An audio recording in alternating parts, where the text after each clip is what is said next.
आरक्षण bill and UT laws bill 2026 से। तो ये कार्रवाई आप देख रहे थे, साफ तौर पर महिला आरक्षण को लेकर ये बिल काफी महत्वपूर्ण है और उसी को लेकर जो तमाम तैयारियां हैं वो तो हैं ही हैं, और उसके अलावा अब ये जो चर्चा का दौर है वो काफी तेजी से आगे बढ़ता हुआ नजर आ रहा है। आज वोटिंग होगी और उसके बाद साफ हो जाएगा कि इस आरक्षण बिल को लेकर क्या कुछ जो राय है वो निकलकर सामने आती है और क्या कुछ होता है। इस पर लगातार हमारी नजर बनी हुई है। आइए आगे बढ़ते हैं और अब रुख करते हैं हेडलाइंस का। महिला आरक्षण बिल पर वोटिंग से पहले प्रधानमंत्री मोदी की सभी सांसदों से अपील, कहा अपने घर में मां, बहन, बेटी, पत्नी को याद करते हुए करें मतदान। लिखा ये संशोधन सर्वसम्मति से पारित होगा तो देश की नारी शक्ति और होगी सशक्त, मिलकर इतिहास रचने की गुजारिश।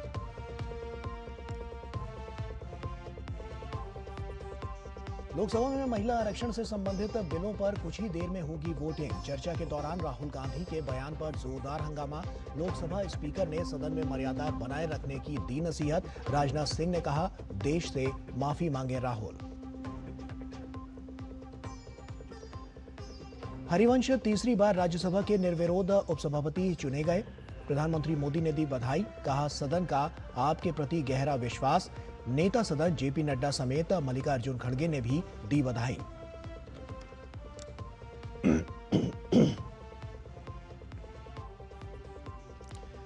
पश्चिम एशिया संकट के बावजूद भारत में एलपीजी, पेट्रोल और डीजल की सप्लाई सामान्य। रिफाइनरियां अपनी पूरी क्षमता से कर रही हैं काम। खाड़ी में सभी भारतीय नाविक पूरी तरह से सुरक्षित।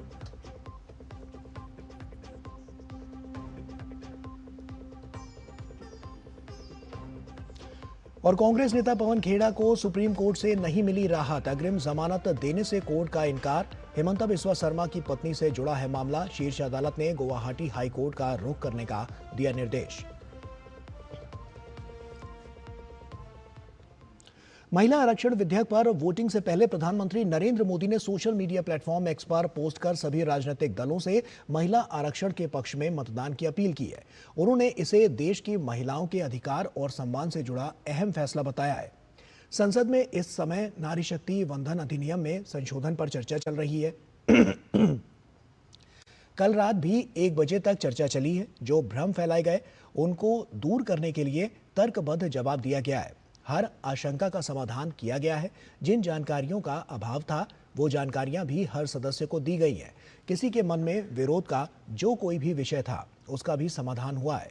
महिला आरक्षण के इस समय विषय पर देश में 4 दशक तक बहुत राजनीति कर ली गई है। अब समय है कि देश की आधी आबादी को उसके अधिकार अवश्य मिले। आज़ादी के इतने दशकों बाद भी भारत की महिलाओं का निर्णय प्रक्रिया में इतना कम प्रतिनिधित्व रहे, ये ठीक नहीं। अब कुछ ही देर लोकसभा में मतदान होने वाला है और मैं सभी राजनीतिक दलों से आग्रह करता हूं, अपील करता हूं, कृपया करके सोच विचार करके पूरी संवेदनशीलता से निर्णय लें। महिला आरक्षण के पक्ष में मतदान करें। मैं देश की नारी शक्ति की तरफ से भी सभी सदस्यों से प्रार्थना करूंगा, कुछ भी ऐसा ना करें जिससे नारी शक्ति की भावनाएं आहत हों। देश की करोड़ों महिलाओं की दृष्टि हम सभी पर है, हमारी नीयत पर है, हमारे निर्णय पर है। कृपया करके नारी शक्ति वंदन अधिनियम में संशोधन का साथ दें। और वक्त यहां पर एक छोटे से ब्रेक का है, जल्द हाजिर होते हैं।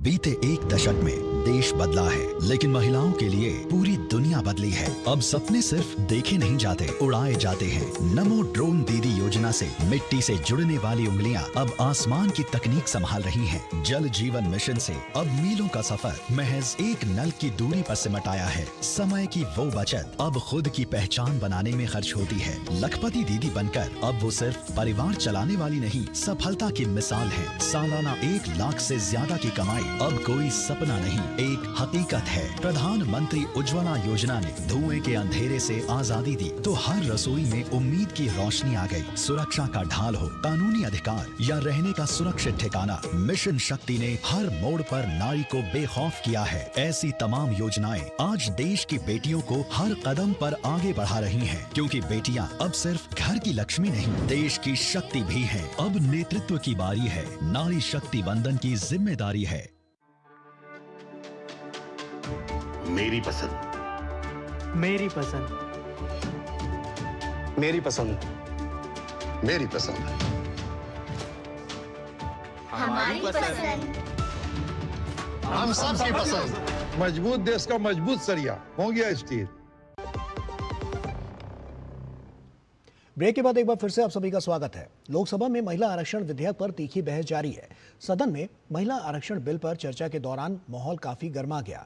इस अहम बिल पर जहां एक ओर सत्ता पक्ष इसे ऐतिहासिक कदम बता रहा है, वहीं विपक्ष लगातार सरकार को घेरते हुए कई सवाल उठा रहा है। बहस के दौरान राहुल गांधी ने सरकार पर निशाना साधा, जिसके बाद उनके बयान को लेकर सदन में जोरदार हंगामा देखने को मिला। संसदीय कार्य मंत्री किरेन रिजिजू ने राहुल गांधी के बयान पर कड़ी आपत्ति जताई, जबकि रक्षा मंत्री राजनाथ सिंह ने उनकी भाषा और शब्दों के चयन पर सवाल उठाए। वहीं लोकसभा स्पीकर ओम बिरला ने राहुल गांधी को सदन में मर्यादा बनाए रखने की नसीहत दी। महिला आरक्षण जैसे महत्वपूर्ण मुद्दे पर चर्चा के बीच ये टकराव सदन के माहौल को और अधिक गर्माता हुआ नजर आ रहा है। लोकसभा में महिला आरक्षण से जुड़े बिलों पर चर्चा के दौरान राहुल गांधी के बयान को लेकर लोकसभा में जोरदार हंगामा हुआ। लोकसभा स्पीकर ओम बिरला ने लोकसभा में नेता प्रतिपक्ष राहुल गांधी को सदन की गरिमा और मर्यादा का ख्याल रखने की नसीहत दी। उन्होंने कहा कि लोकसभा में भाषा मर्यादित और संयमित हो। सदन के सभी सदस्यों से आग्रह है, सब माननीय सदस्य, चाहे एक भी दल का सदस्य, वह भी सम्मानीय है। हमारी भाषा संयमित होनी चाहिए, मर्यादित होनी चाहिए, आचरणपूर्ण होनी चाहिए। और रक्षा मंत्री राजनाथ सिंह ने कांग्रेस नेता और लोकसभा में विपक्ष के नेता राहुल गांधी की भाषा और शब्दों के चयन पर सवाल उठाए। राजनाथ सिंह ने कहा कि राहुल ने जिन शब्दों का प्रयोग किया, उसके लिए उन्हें सदन की कार्रवाई से बाहर निकाला जाना चाहिए। देश के प्रधानमंत्री के संबंध में जिस प्रकार के शब्दों का प्रयोग नेता प्रतिपक्ष के द्वारा किया जा रहा है, मैं समझता हूं यह बेहद दुर्भाग्यपूर्ण है और इसकी जितनी भी निंदा की जाए वह कम है। इस जनता ने उन्हें प्रधानमंत्री बनाया है। हमारे दल को इतनी स्ट्रेंथ दी है, जिससे स्ट्रेंथ के कारण वह प्रधानमंत्री बने। या किसी व्यक्ति का यह अपमान नहीं कर रहे हैं बार बार मैजिशियन कहकर, देश की जनता का अपमान कर रहे हैं अध्यक्ष महोदय। और मैं आपसे अनुरोध करना चाहता हूं, जिन शब्दों का इन्होंने प्रयोग किया उसे सदन की कार्रवाई से बाहर निकाला जाना चाहिए और राहुल गांधी को क्षमा मांगनी चाहिए देशवासियों। और वही लोकसभा में नेता विपक्ष राहुल गांधी के द्वारा प्रधानमंत्री मोदी पर की गई टिप्पणी पर सत्ता पक्ष बहुत भड़क गया। संसदीय कार्य मंत्री किरेन रिजिजू ने भी राहुल गांधी के बयान पर आपत्ति जताई। उन्होंने कहा कि 140 करोड़ जनता द्वारा चुने गए प्रधानमंत्री के बारे में अपशब्द भाषा का प्रयोग करना उचित नहीं। I want to ask, corporate India, entire financial structure of India, where are the Dalits? Where are the OBCs? Where are the Adivasis? Top bureaucracy of this country. आपका गलती है। सच्चाई अच्छी नहीं लगती आपको। Why did not Congress party provided constitutional reservation for OBC? Congress has to answer. Rajiv Gandhi ji ने on record OBC reservation का विरोध किया था। राजीव गांधी जी ने जब प्रधानमंत्री थे और जब प्रधानमंत्री नहीं थे तो भी उन्होंने ओबीसी का रिजर्वेशन अपोज उस समय का प्रधानमंत्री राजीव गांधी जी ने किया था। राहुल गांधी जी उसका जवाब दे सकते हैं कि राजीव गांधी जी ने क्यों अपोज किया था ओबीसी रिजर्वेशन। और वहीं लोकसभा में महिला आरक्षण से संबंधित बिलों पर चर्चा के दौरान शिरोमणि अकाली दल की सांसद हरसिमरत कौर बादल ने भी सदन के समक्ष अपना पक्ष रखा। 2023 के बाद आज 3 साल हो गए, ना तो इन्होंने सेंसस शुरू किया 21 में, ना शुरू किया 23 में, और अब 26 में आके अब ये ही नया बिल लेके, अमेंडमेंट लेके आ रहे कि अब सेंसस की जरूरत नहीं है। जब 23 में बोलते थे, हम लोग बोलते थे कि जरूरत नहीं है, आप ऐसे लागू कर दे, इन्होंने कहा कि उसकी जरूरत है। आज यही बुलडोज करके कह रहे हैं कि अब नहीं जरूरत है। तो गोल पोस्ट कौन चेंज कर रहा है, नियत किसकी क्या है, ये देश देख रहा है। और हम इस विमेन रिजर्वेशन के आड़ में जो डिलिमिटेशन का आप काम कर रहे हैं, इसके हम सख्त खिलाफ हैं और इसका साथ हम नहीं देते।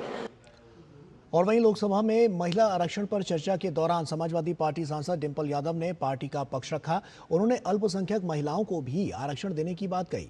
साथ ही उन्होंने कहा कि इसमें ओबीसी महिलाओं के आरक्षण का भी प्रावधान होना चाहिए था। समाजवादी पार्टी चाहती है कि इस आरक्षण में हमारी अल्पसंख्यक महिलाओं को भी आरक्षण मिले। आप क्यों आधी आबादी में बंटवारा करना चाहते हैं? आप क्यों नहीं चाहते हैं कि महिलाएं आगे बढ़े, हर वर्ग की, हर समाज की, हर धर्म की महिलाएं आगे बढ़े? आज हमारी यह मांग है कि आप ओबीसी महिलाओं को भी आरक्षण दें और हमारी अल्पसंख्यक महिलाओं को भी आरक्षण दें। नारी शक्ति वंदन अधिनियम को लेकर लेडी इरविन कॉलेज की छात्राओं का क्या सोचना है, उनसे बात की हमारे संवाददाता धीरज कुमार ने। देखिए। नारी शक्ति वंदन अधिनियम से महिलाओं को संसद और विधानसभा में मिलेगा 33% आरक्षण का लाभ। शक्ति रूप को राजनीतिक शक्ति मिल रही है, इससे बड़ा अचीवमेंट कुछ और नहीं हो सकता। वुमेन के लिए बिल्स बने और एक्ट हो, और ताकि वुमेन भी आगे पॉलिसी मेकिंग में चाहे लीडर्स बने। वुमेन रिप्रेजेंटेशन को प्रधानमंत्री ने इग्नोर नहीं किया है, उल्टा हमें मौका दिया है। इस वक्त मैं लेडी इरविन कॉलेज में मौजूद हूँ और हमारे साथ मौजूद हैं लेडी इरविन कॉलेज के ग्रेजुएशन की छात्रा, जिनसे हम जानेंगे कि इस एक्ट के आने के बाद महिलाओं के जीवन में, समाज के जीवन में क्या बदलाव होने वाले हैं। अभी तक हमने ये देखा है कि लोकसभा में सिर्फ और सिर्फ 13 से 14% वुमेन्स है और राज्यसभा में अराउंड 17% इज दी एवरेज। अब ये बिल पास होने के बाद जहाँ वुमेन्स जो ट्राइबल एरियाज़ में थी, यहाँ जहाँ जो ऐसी वुमेन्स है जिन्हें हमें एजुकेशन नहीं पहुँच पाता है, जो बेसिक फैसिलिटीज़ से पीछे रहती हैं, उन्हें भी आगे बढ़ने का मौका दिया जाएगा। जैसे जैसे वुमेन्स आएंगी वैसे वो इश्यूज़ लाएंगी जो लाइक वुमेन सेंट्रिक ज़्यादा होंगे एंड उन इश्यूज़ पे ज़्यादा काम होना चालू होगा। बेसिक पॉलिटिकल स्ट्रक्चर में ही इतना बड़ा चेंज आएगा जब वुमेन आएंगी, क्योंकि अभी तो पार्टी के पास चॉइस है कि देना है टिकट महिला को तो दे दें, नहीं तो ना दें, कोई सवाल पूछने वाला नहीं है। लेकिन जब ये बिल एक्ट में बदल जाएगा तो उनको देनी पड़ेगी। जेंडर इंक्लूसिव आएगी अप्रोच, विमेन भी पॉलिसी मेकिंग में होगी, तो उनके नज़र को, उनके पर्सपेक्टिव को देख के, इंक्लूड करके हमें पॉलिसी मेकिंग बनाने का मौका मिलेगा। ट्राइबल कम्युनिटी के हित में जो लॉज आए हैं वो तभी अच्छी तरह इंप्लीमेंट हो पाए जब हमने ट्राइबल को रिप्रेजेंटेशन दी है वहाँ पे। तो वैसे ही अगर हम वुमेन को रिप्रेजेंटेशन देंगे, तो अगर हम सैनिटेशन के बारे में बात करें, सेफ्टी के बारे में बात करें, तो ये सारी चीज़ें तभी इम्प्लीमेंट हो पाएगी यूथ के लिए या फिर बाकी न्यू जनरेशन के लिए, अगर उसकी रिप्रेजेंटेशन होगी वहाँ पे। कैमरामैन राजेंद्र जोशी के साथ धीरज कुमार, डीडी न्यूज़, दिल्ली। और वहीं नारी शक्ति अधिनियम का स्वागत करते हुए उत्तर प्रदेश की माध्यमिक शिक्षा राज्य मंत्री गुलाब देवी ने कहा है कि यह कानून महिलाओं की सक्रिय भागीदारी को बढ़ावा देगा और समाज को एक नई दिशा प्रदान करेगा। 33% आरक्षण देने की बात हुई है और ये महिलाओं के लिए मिल रहा है। एक पंचायत से लेकर विधानसभा और लोकसभा तक महिलाएं जो है, हमारी 33% महिलाएं जो है इसमें भाग लेंगी और समाज के लिए आगे बढ़ेंगी। और वहीं राजस्थान की महिला एवं बाल विकास राज्य मंत्री मंजू बघमार ने कहा है कि हमारी आधी आबादी यानी महिलाओं को पंचायत से लेकर संसद तक 33% आरक्षण देकर नीति निर्माण और निर्णय प्रक्रिया में भागीदारी सुनिश्चित की जा रही है। इससे महिलाएं सामाजिक, आर्थिक और शैक्षणिक दृष्टि के साथ साथ राजनीतिक रूप से भी सशक्त होंगी और अपनी प्रतिभा का लोहा मनवा सकेंगी। इस प्रकार हमारी महिलाएं हर क्षेत्र में सशक्त होंगी।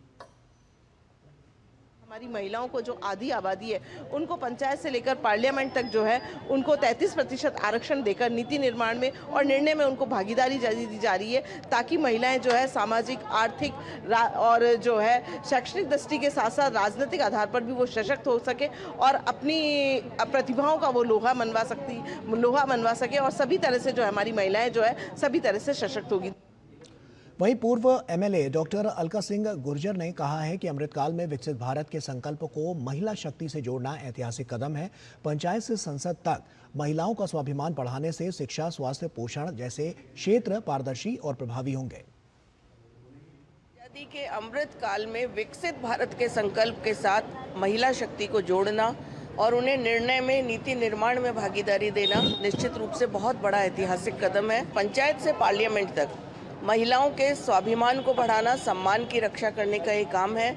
और महिला जब नीति निर्धारण के काम में आ जाती है तो पंचायतों में भी आपने देखा शिक्षा, स्वास्थ्य, पोषण, जल जीवन मिशन और बहुत सारे ऐसे काम जो सामाजिक सरोकार के हैं वो निश्चित रूप से पारदर्शिता से और अच्छी तरह से होते हैं। और इसी के साथ फिलहाल इतना ही। दीजिए इजाजत, नमस्कार।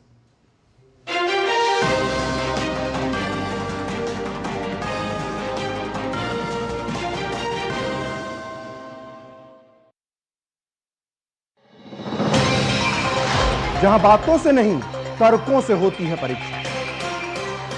यहां अब